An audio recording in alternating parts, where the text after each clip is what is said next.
ঝিনাইদহে battery চালিত ভ্যানের ধাক্কায় এক পথচারী বৃদ্ধ নিহত হয়েছে। বুধবার সকালে শহরের আরাপপুর এলাকায় এ দুর্ঘটনা ঘটে। পুলিশ ও স্থানীয়রা জানায়, সকালে হরিণাকুণ্ডু উপজেলার সাবেক বিন্নি গ্রামের বৃদ্ধ ঝিনাইদহ শহরের যায়। সকাল শহরের আরাপপুর এলাকায় রাস্তা পার হওয়ার সময় একটি কলা বোঝাই ভ্যান তাকে ধাক্কা দেয়। এতে গুরুতর আহত হলে স্থানীয়রা তাকে উদ্ধার করে ঝিনাইদহ সদর হাসপাতালে নিয়ে গেলে চিকিৎসক তাকে মৃত ঘোষণা করে। ৭৫ বছর বয়সী শমশের আলী বর্তমানে ঝিনাইদহ শহরতলি মুরারিদহ গ্রামে ছেলে বাড়িতে থাকতেন।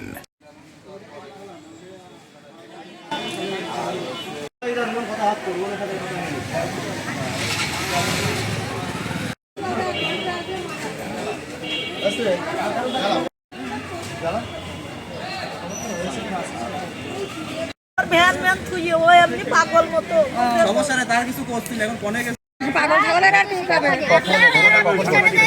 সকালবেলা আজাদ চলিয়ে গেছে, তাই আমাদের কাছে খবর দিচ্ছে যে ওরা সদর হসপিটালের আছে অ্যাক্সিডেন্ট হয়েছে। ও গাড়ি চালায়, ভ্যান চালায়, কি নাম ওর? আলম, বাসা কোথায়?